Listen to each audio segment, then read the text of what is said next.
கர்த்தருடைய மகா பரிசுத்த நாமத்திற்கு மகிமை உண்டாவதாக. கடந்த நாள் முழுவதுமாக கடைமணி போல பாதுகாத்தார், அதுக்காக கர்த்தருக்கு நன்றி சொல்கிறேன். போக்கில் மரத்திலும் கர்த்தருடைய கிருபை கூட இருந்தது, அதுக்காக கர்த்தருக்கு நன்றி சொல்கிறேன். கடந்த வாரத்திலே சபையினுடைய அற்றவாக்கம் புதிய சில கிளை சபையினுடைய 3வது ஆண்டு விழாவை கர்த்தர் சிறப்பாக நடத்தி தந்தார். அநேக ஆத்துமாக்கள் பங்கு பெறும்படியாக கர்த்தர் கிருபை தந்தார், அதற்காக கர்த்தருக்கு நன்றி சொல்கிறேன். தொடர்ந்து சபைக்காகவும் சீக்கிரமாக ஆலயம் கட்டப்படும்படியாகவும் நீங்கள் யாவரும் ஜெபிக்குமாறு அன்போடு கேட்டுக்கொள்ளப்படுகிறது. இந்த நாட்களிலே கர்த்தர் கொடுத்த வசனங்களை நாம் தியானித்து நம்முடைய ஆத்துமாவிற்கு பிரயோஜனப்படுத்திக் கொள்வோமாக. 1 யோவான் 4வது அதிகாரம் 7-8.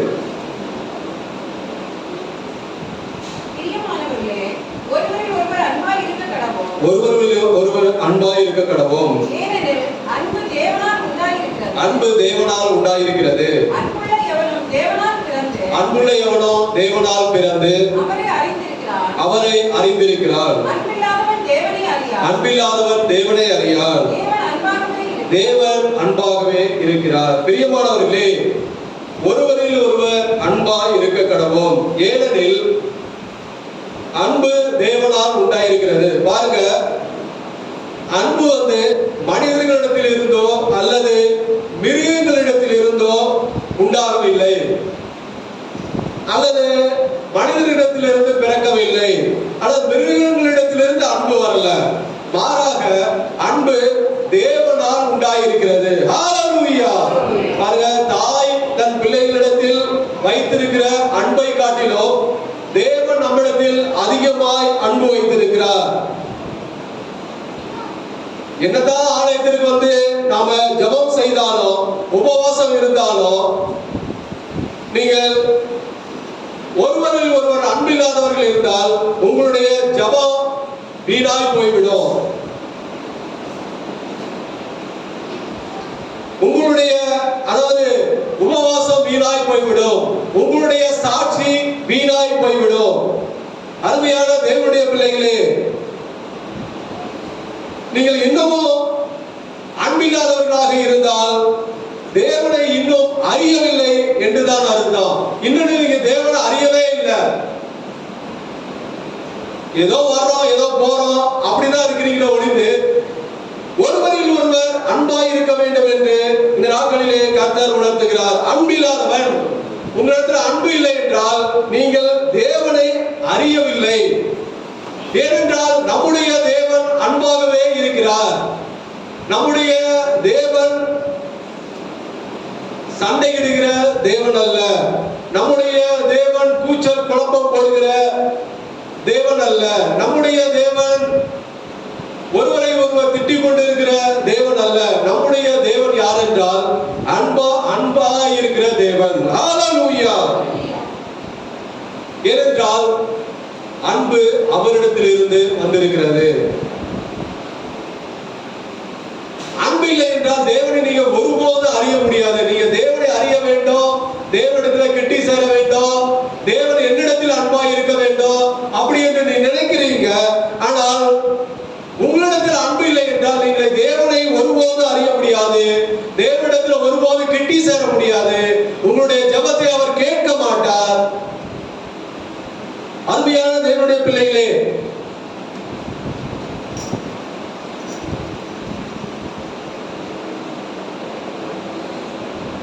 பெற்றுக்கொண்ட பரிசுத்த ஆவியினால் தேவ அன்பு நம்முடைய இருதயங்களில் அளவில்லாமல் ஊற்றப்பட்டிருக்கிறது.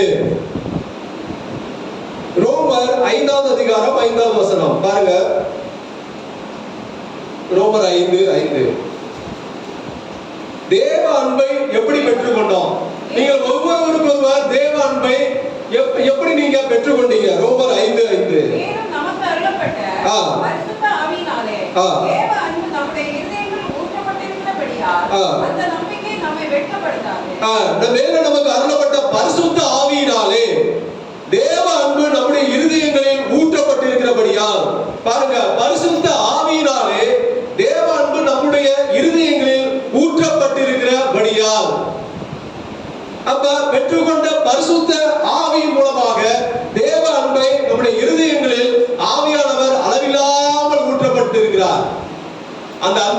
பண்ணுச்சு? நீங்கள் தேவனுடைய பரிசுத்த ஆவியை பெற்றுக் கொண்டீர்கள் என்றால் நீங்கள் ஒருவரில் ஒருவர் அன்பாய் இருப்பீர்கள். நீங்கள் பரிசுத்த ஆவியை பெற்றுக்கொண்டோம் என்று சொல்லியோ நீங்கள் ஒருவரில் ஒருவர் சண்டை போட்டீங்கன்னா உங்களுடைய பரிசுத்த ஆவி உங்களிடத்துல இருக்கிற பரிசுத்த ஆவி கிடையாது, வேற ஏதோ ஒரு ஆவி உங்களிடத்துல கிரியை செய்கிறது என்று அர்த்தம். ஏனென்றால் நீங்க பரிசுத்த ஆவி, நமக்கு அருளப்பட்ட பரிசுத்த ஆவியினாலே தேவ அன்பு நம்முடைய இருதயங்களில் ஊற்றப்பட்டிருக்கிறபடியால் நம்முடைய இருதயங்களில் அளவில்லாமல் தேவ அன்பு, அதாவது தேவனானவர் ஊற்றப்பட்டிருக்கிறார். தேவ அன்பு எப்படிப்பட்டது? நீங்க நல்லா யோசிச்சு பாருங்க. அந்த தேவ அன்பு எப்படிப்பட்டதாக இருக்கிறது பாருங்க. மனிதன் பாவம் செய்யும் போது தேவன் அவனை தண்டிக்கிறார், சிட்சிக்கிறார், எல்லாம் பண்ணுகிறார். ஆனால் அவர்கள் கெட்டு போவதற்கு அல்ல, கெட்டு போவதற்காக அவர் அப்படி செய்ய மாட்டார். இன்னும் அதிகமாக தேவனிடத்தில் அன்பு கூறுவதற்காகவே அவர் அப்படி செய்வார். ஆனால் மனிதர்களிடத்தில் அன்பு பாருங்க, யாராவது பிடிக்கலன்னா அவங்கள திட்டுவாங்க, அவங்கள சிட்சிப்பாங்க, நீ நாசமா போ என்று சொல்லுவாங்க. அது தேவ அன்பு இல்ல. தேவ அன்பு அப்படியே நமக்கு இறைவன் நம்மை கற்றுக் கொடுத்திருக்கிறார். நம்ம தேவனிடத்தில் கிட்டி சேர வேண்டும் என்றால்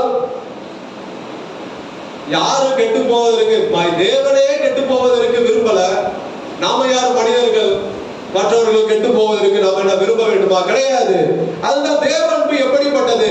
ஒருவரையும், அதாவது புறம்பே தள்ளுகிற அன்பு தேவனிடத்தில் கிடையாது. ஒருவரும் தண்டிக்க வேண்டும், சிட்சிக்க வேண்டும், அவர் கெட்டு போக வேண்டும் அப்படி என்ற அன்பு தேவனிடத்தில் இல்லை. பாருங்க, ஓசியா 11:8. ஓசியா 11:8. ஓசியா 11:8.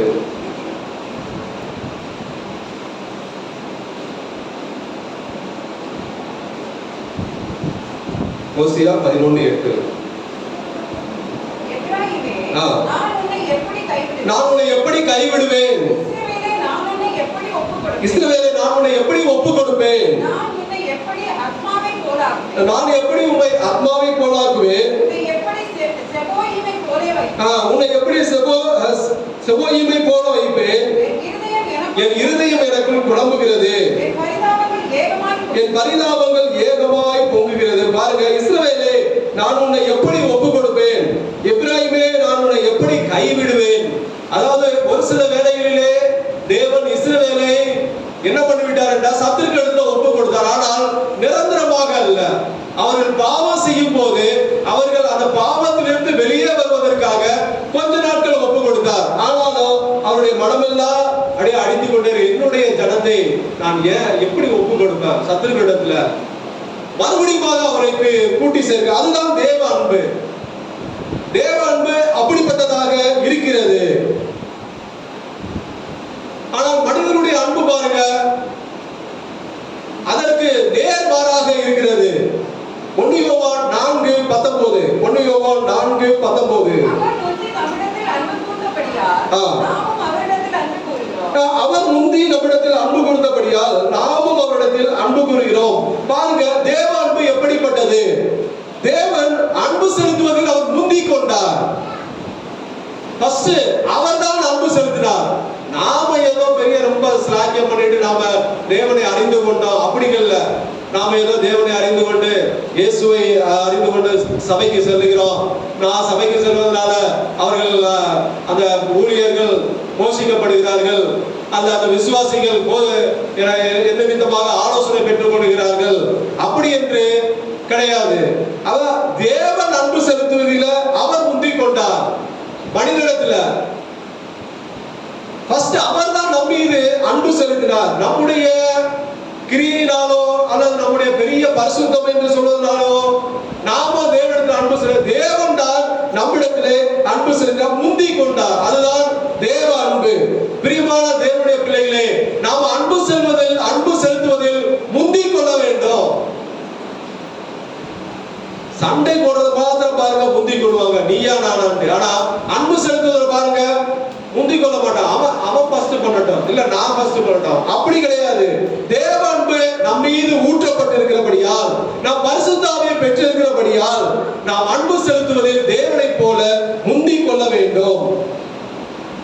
1 யோவான் 4:15 இயேசுவானவர் தேவனுடைய குமாரன் என்று அறிக்கை பண்ணுகிறவன் எவனோ அவனில் தேவன் நிலைத்திருக்கிறார், அவனும் தேவனில் நிலைத்திருக்கிறார். பாருங்க, இயேசுவானவர் தேவனுடைய குமாரன் என்று அறிக்கை பண்ணுகிறவன் எவனோ அவனில் தேவன் நிலைத்திருக்கிறார், அவனும் தேவனில் நிலைத்திருக்கிறான். பாருங்க, தேவன் அன்பு செலுத்துவதில் முந்திக் கொண்டார். தேவ அன்பு நிலைத்திருக்க வேண்டும் என்றால், தேவ அன்பு மனிதனிடத்திலே நிலைத்திருக்க வேண்டும் என்றால் தேவனுடைய குமாரனை அறிக்கை செய்ய வேண்டும். நாம தேவனுடைய குமாரனை அறிக்கை செய்ய வேண்டும் என்றால் நீ தேவனுடைய குமாரனாகிய கிறிஸ்து என்று அறிக்கை செய்ய வேண்டும். நாம எல்லாம் வாயில அறிக்கை செய்கிறோம், ஆண்டவரே இயேசுவே அறிக்கை செய்கிறோம். ஆனா உள்ளுக்குள்ளார எல்லாமே எப்படி இருக்கிறது என்றால் கசப்பும் வைராய், அதாவது கோபம், இந்ததான் வைத்துக் கொண்டு ஆண்டவரே தேவனே இயேசுவே என்று நாம சொல்லிக் கொண்டு இருக்கிறோம். அருமையான தேவனுடைய பிள்ளைகளே, தேவ அன்பு உங்களிடத்தில் நிலைத்திருக்க வேண்டும் என்றால் உண்மையாகவே நீர் தேவனுடைய குமாரனாகிய கிறிஸ்து என்று நாம அறிக்கை பண்ண வேண்டும். அறிக்கை பண்ண மாத்திரம் போதாது, அவரிடத்துல விசுவாசம் வைக்க வேண்டும். அநேக தேவனிடத்துல விசுவாசம் வைப்பதை விட்டு விட்டார்கள். அதனால தேவ அன்பு குறைந்து விட்டது. நீங்கள் தேவ அன்பு உங்களிடத்தில் குறைந்ததற்கு காரணம் என்னவென்றால் நீங்கள் தேவனுடைய குமாரனை முழு மனதாக ஏற்றுக்கொள்ளவில்லை. அவரே தேவன் என்று உங்களுடைய வாய் அறிக்கை செய்ய மறுக்கிறது. உள்ளுக்குள்ளார வெளிப்படையா சொல்றீங்க, ஆனா உள்ளுக்குள்ளார தேவ அன்பை, அதாவது உங்களிடத்துல நிலைத்திருக்கவில்லை. அதுதான் காரணம். அதனாலதான் நீங்க அறிக்கை செய்ய மாட்டீங்க. 1 யோவான் 3:1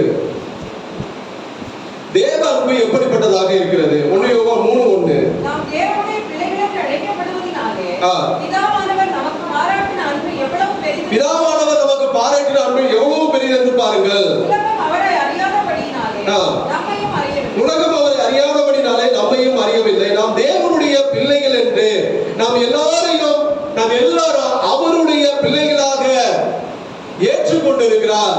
அருமையான தேவனுடைய பிள்ளைகளே, உங்களையும் என்னையும் அவருடைய பிள்ளைகளாக தேவன் இயேசுவானவர் ஏற்றுக்கொண்டிருக்கிறார். அதுதான் தேவ அன்பு. யாருமே தெரியாது பாருங்க, அவருக்கு நமக்கு என்ன சம்பந்தம்?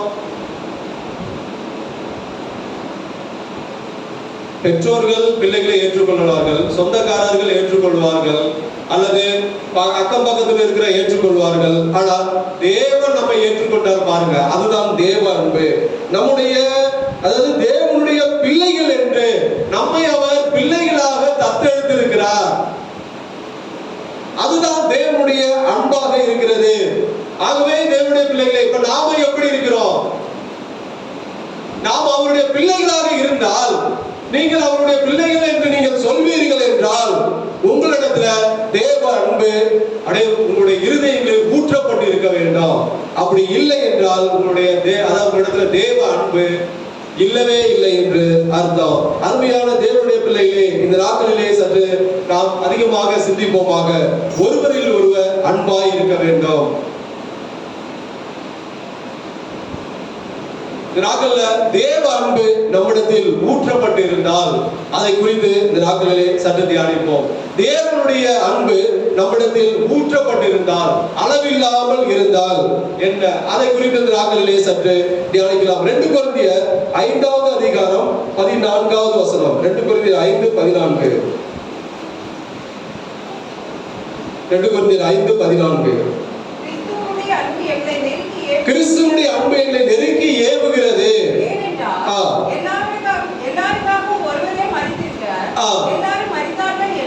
கிறிஸ்துவுடைய அன்பு எங்களை நெருக்கி ஏவுகிறது. பாருங்க, பவுல் அப்போஸ்தலர் சொல்கிறார், கிறிஸ்துவுடைய அன்பு அவரை நெருக்கி ஏவுகிறது என்று. அவரிடத்துல தேவ அன்பு அளவில்லாமல் ஊற்றப்பட்டிருந்தது. எதற்காக கிறிஸ்துவின் அன்பு நெருக்கி ஏவுகிறது என்று சொன்னார் என்றால், சுவிசேஷம், அதாவது இயேசுவை அறிவிக்க ஏவுதல் உண்டானது. இயேசுவை அறிவிக்க வேண்டும், சுவிசேஷம் அறிவிக்க வேண்டும், மற்றவர்கள் இயேசுவை குறித்து தெரிந்து கொள்ளப்பட வேண்டும். தேவ அன்பு தீவிரப்பட வேண்டும் நம்மிடத்துல. அதாவது நெருக்கி அவருடைய அன்பு நெருக்கி ஏவ வேண்டும். எப்படியாவது இயேசுவை பற்றி அறிவிக்க நாம தீவிரப்பட வேண்டும். நாம் எப்பொழுது தீவிரப்படுவோம் என்றால், தேவ அன்பு நம்மிடத்தில் அளவில்லாமல் ஊற்றப்பட்டு இருந்தால். இந்த பவுல் அப்போஸ்தலர் பாருங்க, தேவ அன்பு அவரை நெருக்கி ஏற்கிறது. புறஜாதியார் போகிறார், தேசமாக சுற்றினார். எப்படியாவது இயேசுவை அவர்கள் அறிந்து கொள்ள வேண்டும் என்று அவர் நினைத்தார். அவருடைய பிரயாணங்கள் பார்த்தீங்கன்னா வெகு தூரம் பிரயாணம் பண்ணி போனார். அடிகள் வேதனைகள் பட்டார். ஏனென்றால் தேவ அன்பு அவரை நெருக்கி ஏவினது. சுவிசேஷம் அறிவிக்கும்படியாக இயேசுவை பற்றி அறிவிக்க வேண்டும் என்ற ஒரு வாஞ்சை அவரிடத்திலே கிரியை செய்தது. இந்த நாட்கள்ல நாம எப்படி இருக்கிறோம்? நாம இயேசுவை பற்றி அறிவிக்கிறோமா? அல்லது நாம இயேசுவை அறிந்தது நிமித்தமாக தேவனுடைய நாமம் தூசிக்கப்படுகிறதா?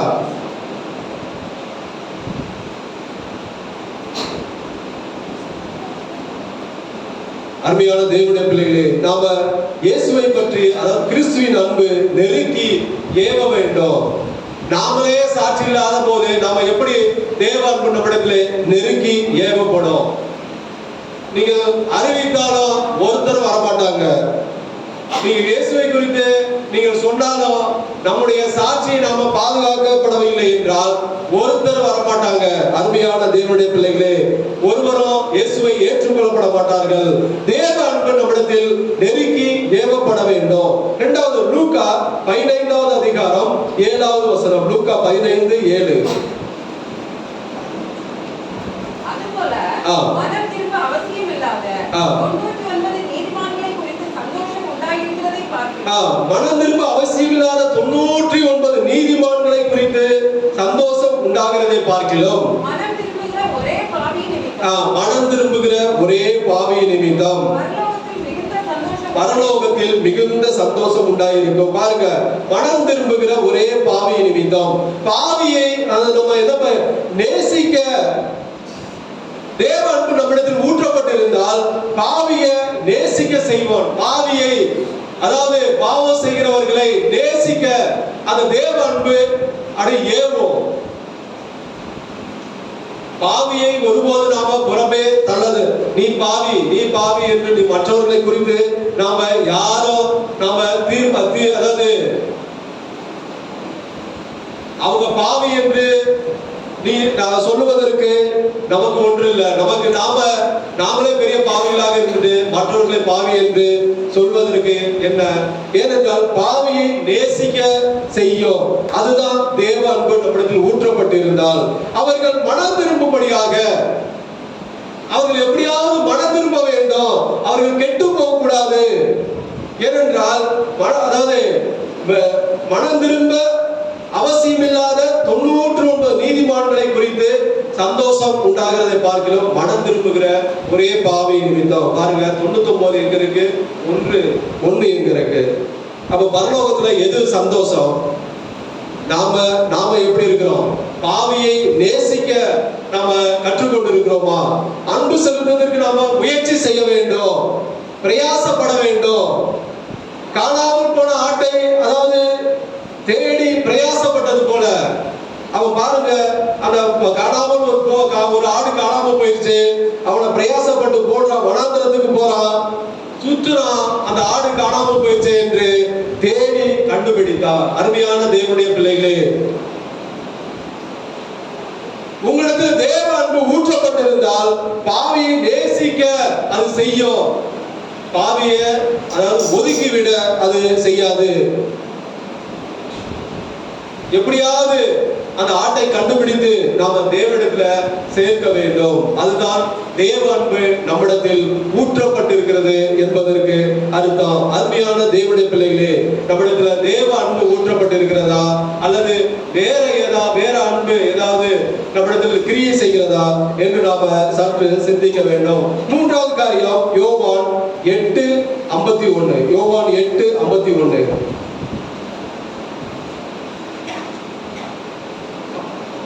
யோவான் 8:51. ஒருவன் என் வார்த்தையை கைக்கொண்டால் அவன் என்றென்றைக்கும் மரணத்தை காண்பதில்லை என்று மெய்யாகவே உங்களுக்கு சொல்கிறேன். பாருங்க, ஒருவன் என் வார்த்தையை கைக்கொண்டால் அவன் என்றென்றைக்கும் மரணத்தை காண்பதில்லை. என்ன வார்த்தை? ஒருவன் என் வார்த்தையை கைக்கொண்டால், அது என்ன வார்த்தையை கைக்கொண்டால்? அருமையான தேவனுடைய இயேசுவுடைய வார்த்தையை கைக்கொண்டால் என்ன வார்த்தை? 1 யோவான் 3வது அதிகாரம், 1 யோவான் 3, 14, 15, 16. 1 யோவான் 3. நான் சகோதரரிடத்தில் அன்பு கூறுகிறபடியால் மரணத்தை விட்டு நீங்கி ஜீவனுக்கு உட்பட்டிருக்கிறோம் என்று அறிந்திருக்கிறோம். சகோதரரிடத்தில் அன்பு கூறாதவன் மரணத்திலே நிலை கொண்டிருக்கிறான். தன் சகோதரனை பகைக்கிற எவனும் மனுஷ கொலைபாதகன், தன் சகோதரனை பகைக்கிற எவனும் மனுஷ கொலைபாதகனாக இருக்கிறான். மனுஷ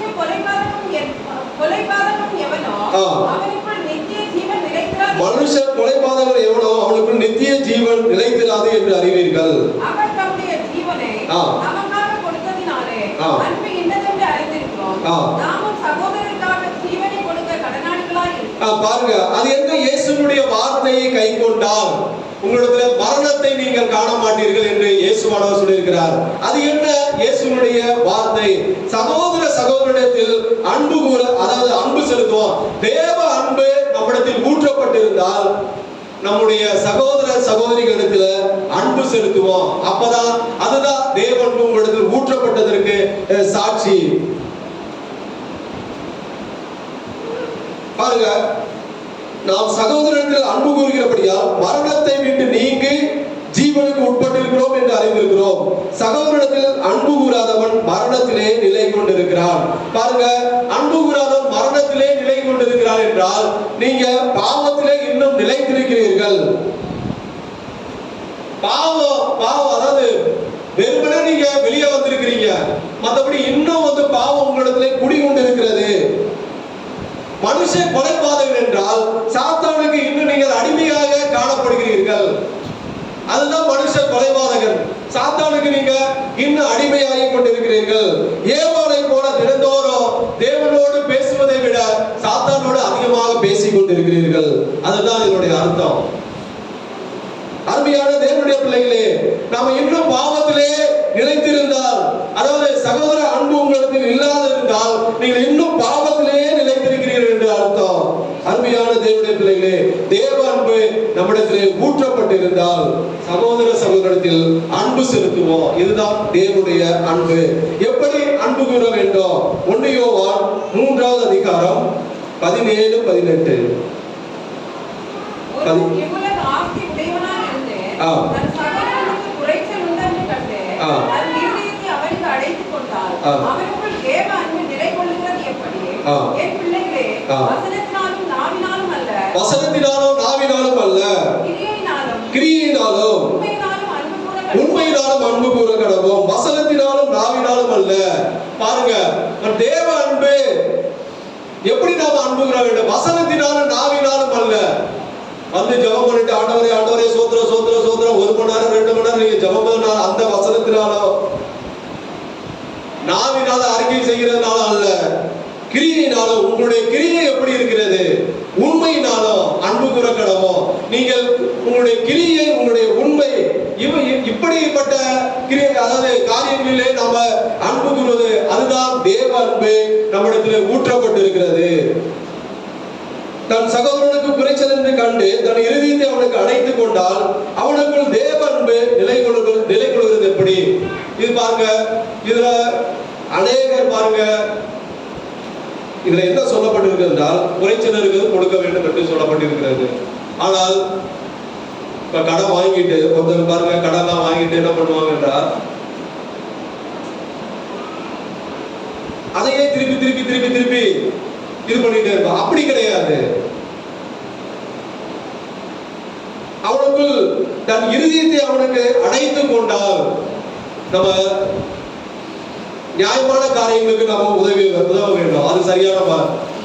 ஆனால் அவங்க அதை வச்சுக்கிட்டு என்னதை பண்ணாதான் கேட்கும் போது அப்ப நீங்க கடன் கொடுத்தா நீங்க கடனாளியா போயிருவீங்க. அதாவது அதுதான் அந்த நியாயமான காரியங்களுக்கு உங்களுடைய சகோதரர் நியாயமான காரியங்களுக்கு கேட்டால் நாம உதவுவது அதுதான் தேவ அன்பு. அது அப்படிதான் எழுதப்பட்டிருக்கிறது.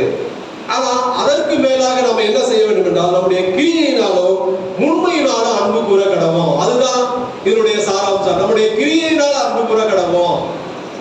நம்முடைய உண்மை நம்ம சகோதரத்துல நம்ம உண்மையான அன்பு எப்படி இருக்கிறது? அது உண்மையான அன்புதான் தேவ அன்பு நம்மிடத்துல ஊற்றப்பட்டிருக்கிறது என்று அர்த்தம். அருமையான தேவனுடைய பிள்ளைகளே, 1 யோவான் 4:17 1 யோவான் 4:17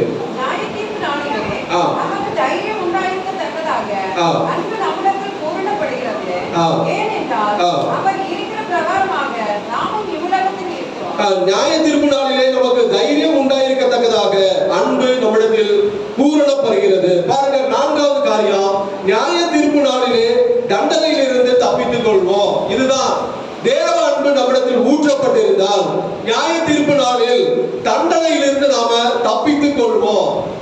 எப்பொழுது என்றால் நீங்க தேவ அன்பு உங்களிடத்திலே ஊற்றப்பட்டிருக்கு. எப்பொழுது ஊற்றப்பட்டிருக்கு? அளவில்லாமல் உங்களிடத்தில் ஊற்றப்பட்டிருந்தால் நியாய தீர்ப்பு நாளிலே தண்டனையில் இருந்து நாம தப்பித்துக் கொள்ள ஒரு வழி உண்டாகும். அந்த நாளில் பாருங்க நமக்கு தைரியம் உண்டாகும். நியாய தீர்ப்பு நாளிலே நமக்கு தைரியம் உண்டாயிருக்கத்தக்கதாக பயம் உண்டு. பயத்தில் இருந்து அதாவது பயம் எல்லாம் போய்விடும். ஏனென்றால் நாம தான் தேவ அன்பினால் நிறைந்து காணப்படுகிறோம். நீங்க தேவ அன்பினால் நிறைந்து காணப்படாதபடிக்கு நீங்கள் இருப்பீர்கள் என்றால் நியாய தீர்ப்பு நாள் வரும்போது ரொம்ப பயந்து காணப்படுறீங்க. ஐயோ, நான் என்னாச்சு, நான் அந்த சகோதரோட சண்டை போட்டேன், இவள்கிட்ட சண்டை போட்டேன், அவள்கிட்ட சண்டை போட்டேன், இப்பொழுது நியாய தீர்ப்பு வந்துருச்சு, என்ன பண்ணுவோம் அப்படி என்ற ஒரு பயம் உங்களிடத்திலே இருக்கும்.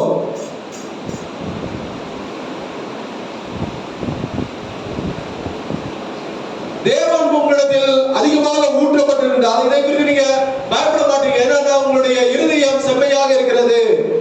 நீங்கள் உண்மையாக இருந்திருக்கிறீர்கள். கிரியினாலோ உண்மையினாலோ நீங்கள் தேவனை பாதுகாத்துக் கொண்டீர்கள். அப்ப எல்லா இடத்திலும் நீங்கள் அன்பு கூர்ந்தபடியால் நியாயத்திற்கு நாள்ல தைரியமாக இருப்பீர்கள். அப்படி இல்லை என்றால் நியாயத்திற்கு நாள்ல பயந்து பயந்து பயந்து அந்த பயத்திலே நமக்கு நோய் அது வந்துவிடும். அருமையான தேவனுடைய பிள்ளைகளே, அப்படி இல்லாதபடிக்கு நாம தேவ அன்பு நம்மிடத்தில் அளவில்லாமல் ஊற்றப்பட்டிருக்க வேண்டும் என்று தேவன் விரும்புகிறார். 5வது காரியம் 1 யோவான் 4:20-21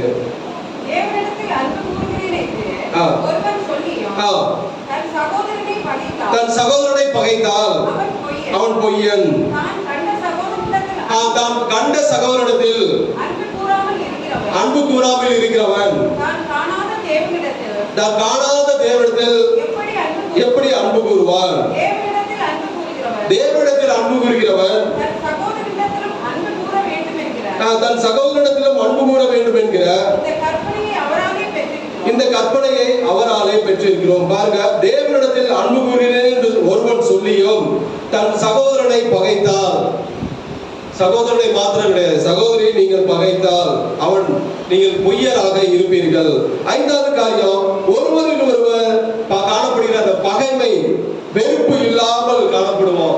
தேவ அன்பு உங்களிடத்தில் அளவில்லாமல் ஊற்றப்பட்டிருந்தால் ஒருவரில் ஒருவருக்கு ஒருவர் அந்த பகைமை அந்த வெறுப்பு இல்லாமல் காணப்படுவோம். அவர்கள் தான் தேவ அன்பு அளவில்லாமல் இடத்துல ஊற்றப்பட்டிருக்கும். அதாவது தான் கண்ட சகோதரத்தில் அன்பு கூறாதவர். இங்கேயே நீங்க அன்பு கூறுனா தேவன் காணாத தேவனிடத்துல எப்படி அன்பு கூறுவான் அப்படி என்று ஒரு கேள்வியோட முடித்திருக்கிறார். அருமையான தேவனுடைய பிள்ளைகளே, இதற்கு பதில் சொல்ல வேண்டியது நீங்களும் நானும் தான். அவர் கேள்வியோட முடித்து விட்டார். பதில் சொல்வது நீங்களும் நானும் தான். நீங்கள் காண்கிற சகோதரத்தில் அன்பு கூறுகிறீர்களா? அப்படி அன்பு கூறவில்லை என்றால் தேவனிடத்தில் எப்படி நீங்கள் அன்பு கூறுவீர்கள்? நீங்களே அதை ஃபில் பண்ணிக்கங்க. அந்த கேள்விக்கு ஆன்சர் ஒவ்வொரு இடத்திலும் இருக்கிறது. நான் காண்கிற என்னுடைய சகோதர சகோதரத்தில் அன்பு கூறுகிறேனா?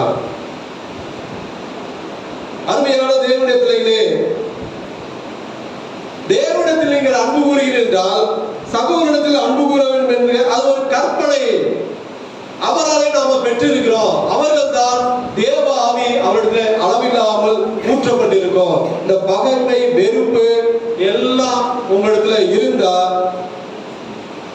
நீங்க தேவனிடத்துல இன்னும் அன்பு செலுத்தவில்லை என்று அர்த்தம்.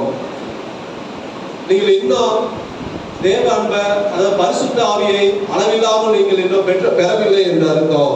அருமையான தேவனுடைய பிள்ளைகளே, நாம இந்த நாட்கள்ல இந்த கேள்விக்கு பதில் வீட்டுல போய் நீங்க ஜெபம் பண்ணுங்க.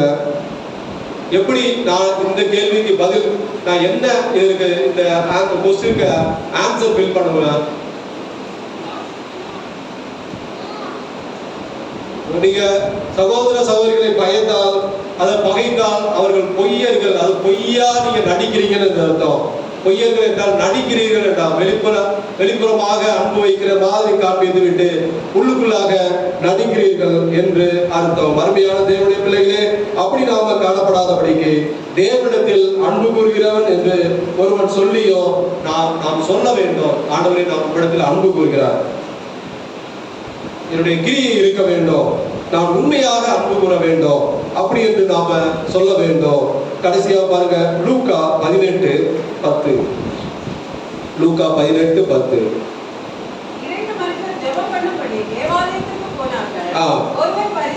போதும். எத்தனை மனுஷர்? 2 மனுஷர். எங்க போனாங்க? எதற்கு போனாங்க? ஜெபம் பண்ணும்படி. பாருங்க, 2 மனுஷர் ஜெபம் பண்ணும்படி தேவாலயத்துக்கு போனார்கள். இவங்க நீங்க நினைச்சுக்கிறீங்க 2 மனுஷர்லாம் கிடையாது. இப்ப தேவாலயத்துக்கு 2 மனுஷர் தான் வராங்களா? இல்ல, 2 மனுஷர் கிடையாது, 2 குரூப். இதுதான் 2 பேர், அதாவது 2 மனுஷர் தேவாலயத்துக்கு சண்டை போட போனார்கள் அப்படி என்று எழுதப்படல. எங்க போனார்கள் என்று எழுதப்பட்டிருக்குது? தேவாலயத்துக்கு. தேவாலயத்துக்கு எதுக்கு போனாங்க? ஜெபம் பண்ணும்படி. இப்ப இப்படிதான் ஒரு குரூப் என்ன பண்ணுது? ஜெபம் பண்ணும்படி வர்றாங்க. வந்துட்டு அவங்க சொல்றத பாருங்க, நான் பரிகாரர், அநியாயக்காரர், மற்ற மனுஷரை போல இல்ல, இந்த ஆயக்காரனை போல இல்ல, வாரத்துல 2 தடவை வாசிக்கிற, பெருமை பீத்திக்கிட்டே இருக்காங்க, என் சம்பாத்தியத்தெல்லாம் தசம்பாகம் செலுத்துற, தனக்குள்ளே என்ன பண்றான்? ஜெபம். இது ஒரு குரூப். ஜெபம் பண்ணும்படியாக ஒரு குரூப் வந்து தங்களை தாங்களே, அதாவது தேவனை மகிமைப்படுத்தாமல் தங்களை நீங்கள் உங்களை மகிமைப்படுத்த, இது ஒரு குரூப். ஆனா இன்னொரு குரூப் பாருங்க, வெளியே நின்னுக்கிறாங்க. வெளியே நின்று இயேசுவை கூட அறியாம அவங்க வெளியே நின்று என்ன பண்ண, மார்பிலே தேவனை பாவியாகி என் மேல் கிருபையாயிரும். இப்ப ஆலயத்துக்கு வருகிறவர்கள் அவர்களுடைய சாட்சியை காட்டிலும் வெளியேறுகிற சாட்சி உத்தமமாக இருக்கிறது. அதுதான் இதனுடைய அர்த்தம். 2 குரூப் இருக்காங்க. ஒரு குரூப் ஜெபம் பண்ணணும், தேவனை தேடணும் அப்படி என்று ஒரு குரூப் வந்து ஜெபம் பண்ணுவதை விட்டுவிட்டு அவர்களுக்குள்ளாகவே ஒருமனம் இல்லாமல், அவர்களுக்குள்ளாகவே ஐக்கியம் இல்லாமல், நீங்கள் உபவாசம் இருந்தும் ஒரு புண்ணியம் கிடையாது, நீங்க சாட்சி சொல்லியும் ஒரு பிரயோஜனம் இல்லை, நீங்க இங்க வந்து ஜெபம் பண்ணியும் ஒரு பிரயோஜனம் இல்லாமல் இருக்கிறது என்று இதன் மூலமாக உணர்ந்து கொள்ள முடியாது. வெளியில இருந்து ஆயக்காரர் தூரத்திலேயே நின்று தன் கண்களையும் வானத்துக்கு ஏறெடுக்க துணியாமல் தன் மார்பிலே அடித்துக் கொண்டு, தேவனே பாவியாகிய என் மேல் கிருபையாயிரும், அவனல்ல இவனே நீதிமானாக்கப்பட்டவனாய். இப்ப நீங்க வந்து இங்க வந்து சர்ச்சில் வந்து சண்டை போட்டுக்கிட்டு நீங்க இருந்தீங்கன்னா நீங்க நீதிமான்கள் கிடையாது. வெளியில இருக்காரு பாருங்க, இந்த சத்தத்தை கேட்டுக்கொண்டு இருக்கிறார் பாருங்க, வெளியில இருந்து ஆண்டவரே உடைய சமூகத்துல வர முடியல பாவியாகி அவர்கள் தான் நீதிமான்கள். அப்படிதான் வேதம் சொல்லுகிறது. 2 மனிதர்கள், 2 குரூப் இப்படி காணப்படுகிறார்கள். அருமையான நாம எந்த நிலையிலே காணப்படுகிறோம்? நாம ஜெபம் பண்ணுகிறோம், எல்லாம் பண்ணுகிறோம், உபவாசம் இருக்கிறோம், ஆனால் நாம சண்டை போடுகிறோமா? நம்முடைய சாட்சி மற்றவர்களுடைய மத்தியில எப்படி காணப்படுகிறது? உங்கள் விடுகிறார். அப்படி என்றால் நீங்கள் இன்னும் தேவனுடைய அன்பை பெறவில்லை என்று அர்த்தம். நீங்க இத்தனை வருடம் நீங்க இயேசுவை ஏற்றுக்கொண்டு ஜெபம் பண்ணி எல்லாம் வீண். ஆண்டவரே எனக்கு ஒண்ணும் கிடைக்க மாட்டேங்குது, என் குடும்பத்துல பிரச்சனை, போராட்டம், ஆசீர்வாதம் இல்ல, எங்க இருக்கும்? தேவனுடைய ஆலயத்திற்கு எதற்கு கடந்து வருகிறோம்? அருமையான தேவனுடைய பிள்ளைகளே, தேவ அன்பு நம்மிடத்தில் ஊற்றப்பட வேண்டும். அதுதான் நம்ம என்னதான் நம்ம இது பண்ணாலும் நம்முடைய சாட்சியை நாம பாதுகாத்துக் கொள்ள வேண்டும். நீங்க சாட்சியை பாதுகாத்துக் கொள்ளாமல் நீங்க 10 மணி நேரம் சொல்லி 10 மணி நேரம் உபவாசம் இருந்தாலும் சரி, அதை அங்கீகரிக்க மாட்டார்.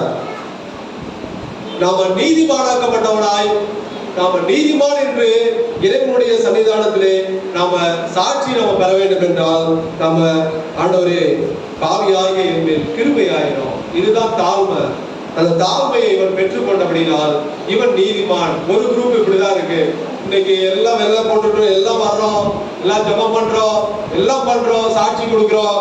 ஆனால் நம்மிடத்துல சாட்சி இல்லாதபடிக்கு நம்முடைய வாழ்க்கை காணப்படுகிறபடியால் நாம என்ன ஜெபம் பண்ணாலும் அவர் அங்கீகரிக்க மாட்டேங்கிறார். நம்மை காட்டில் வெளியில் இருக்கிறவர்கள் நீதிமான்களாய் காணப்படுகிறார்கள். இதுதான் இந்த நாட்களில் நடக்குது. நம்மை காட்டில் வெளியில இருக்கிறவர்கள் அவர்கள் மற்றவர்களிடத்தில் சண்டை போட்டா ஐயோ